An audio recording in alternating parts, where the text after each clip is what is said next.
Hey guys, so I wanted to come up here and make another video. All the research that I've been doing lately have led me to where I am now. I've done my video yesterday for those of you who may have seen it about how Israel and Egypt are actually still landlocked together, thus making Israel Africa and not the so-called Middle East. And I did a video this morning about the Gentiles' recreation of the Queen Nefertiti and how they depicted her as being white once again. And actually, she was not, nor the people, the descendants of her people today, white.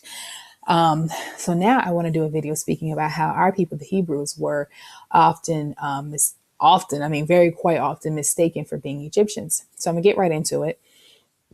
The first verse that I have up here before me is Genesis chapter 42, starting in verse 6. And this is when Yosef had been sold into slavery by the Midianites after his brothers left him in the pit. And he had, been through his woes in Egypt. And then the Most High elevated him, and now he's governed the land. And so there's a famine going on in the region. And every country that doesn't have food has to come to Egypt to buy corn. So his brethren comes and they realize, Yosef realizes that he recognizes his brethren, but they don't recognize him. So starting at verse 6, Yosef was the governor over the land, and it was he that sold to all the people of the land. And Yosef's brethren came and bowed themselves before him with their faces to the earth. Now, mind you, his brethren were the other members of the 12 tribes of Israel. They were the sons of Jacob or Jacob. Verse 7, and Yosef saw his brethren, and he knew them, but made himself strange unto them, and spake roughly unto them. And he said unto them, Whence come ye? And they said, From the land of Canaan, to buy food. And this is it's still called Canaan at this time, but we know that's now it's going to be renamed to the name of the Israelites, Israel. And verse 8, and Yosef knew his brethren, but they knew him not.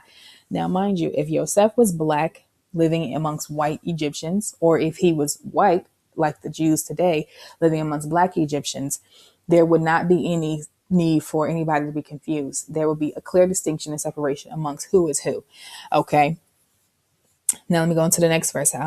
Exodus 2 and verse 19. This is when Moses meets his wife Zipporah, Jethro's daughter. He rescues her from the traveling herdsmen that were just being a nuisance, her and her sisters. So verse 19, King James Version here, it says, And they said, An Egyptian delivered us out of the hand of the shepherds and drew us water enough for us and watered the flock.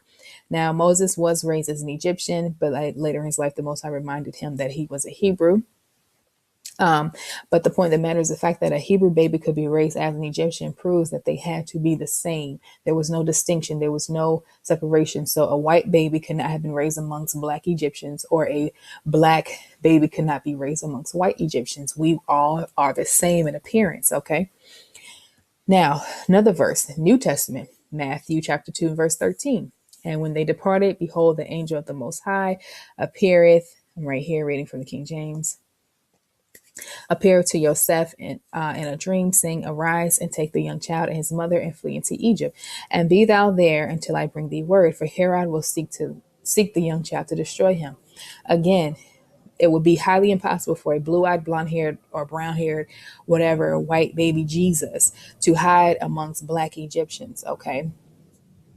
And since we know that he wasn't white, it would be extremely harder for him to be a choco black baby. And I'm not saying it to be disrespectful, but I mean, dark in color, melanated, period. A melanated baby, it would be almost impossible. It would be not almost, it would be impossible for a dark baby to hide amongst white people.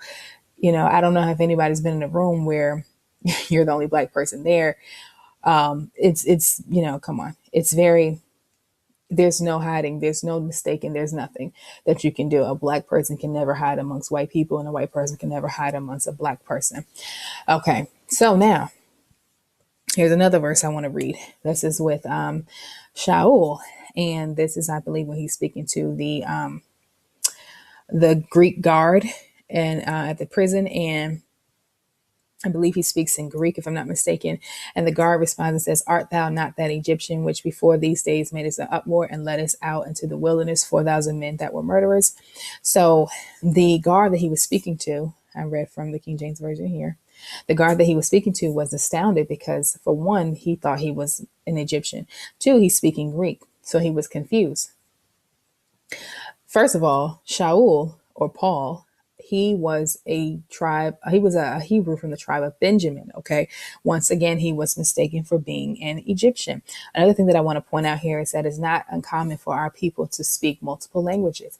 There are a lot of African Americans who speak different languages, multiple languages.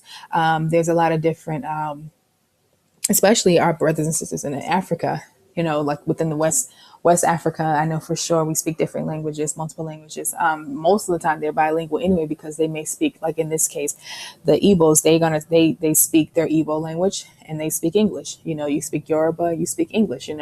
Those are most people are going to be bilingual, especially when you look at South Africa.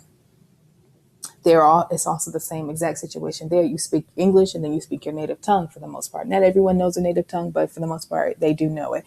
And then if you look at women like Sarah Bartman, who had a horrible history with Gentiles, but she was about 25 when she died. She spoke several languages, I think about 5 to be exact.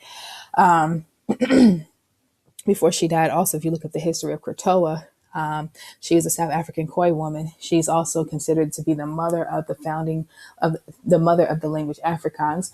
She was said to have had a high influence on founding that language because of her connection between the Dutch settlers and so forth that she was able to live amongst for a while as a young girl, and then going back and forth and help to orchestrate negotiations between the Dutch and her people, the Khoi. And so if you look at it, Afrikaans is a mixture of Khoi and Dutch language. And so Krotoa, she is known to be that way. She was known to have spoken several languages as well. So then there's another verse that I was reading. I want to point this out too. 2 Kings verse 18, chapter 26, KJV Bible. It says, "Then said Eliakim, the son of Hilkiah, and Shebna and Joah unto Rabshakeh, Speak, I pray thee, to thy servants in the Syrian language, for we understand it, and talk not with us in the Jews' language in the ears of the people that are on the wall." So again, this proves to you that our so-called, the Jews or whatever, our Hebrew brother and sister, we spoke multiple languages. And so that goes back to Acts 21 and 38, how Shaul, being a Hebrew, speaking Greek, but mistaken for being the Egyptian. So once again, our people, we look just alike. We were mistaken for being Egyptians multiple times. So that proves that both Hebrews and Egyptians have to be melanated people, because the myth about them being white people have been dispelled so many times before and debunked, and it just doesn't make sense. It doesn't add up. It can't be true. It's not true.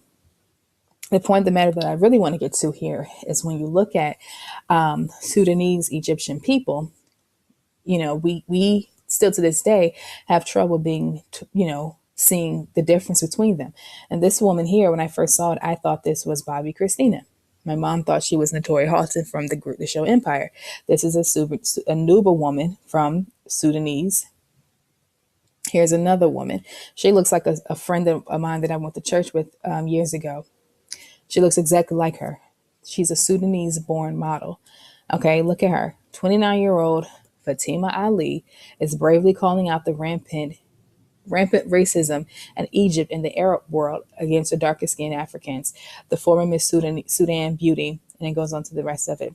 If you look at her, can you tell that she is not so-called African American? If you saw her walking on the street in Brooklyn or, wherever, you would not realize that she's not so-called African American. So the point of the matter is you probably wouldn't even realize that she's not even of the son of Shem. But if you look at them, there's a lot of them that looks like us. So I can very clearly see that our people would have hid out amongst these people and not have been able to be sought out or see a difference with them. It's just amazing to me. It's very beautiful. These are the Beja people of Ethiopia. Okay, my video is getting to the end, but these are the Beja people of Ethiopia. You can see, and real quick, you can see the similarity. They have the same hairstyle and the same skin color. And real quick, I want to point out before this shuts off the history between Sudan and Egypt. They have a large tie. So I want you to do your own research on that as well. But they go hand in hand. So I'm going to let this go because it's cutting off. So you all have a good day. Shalom.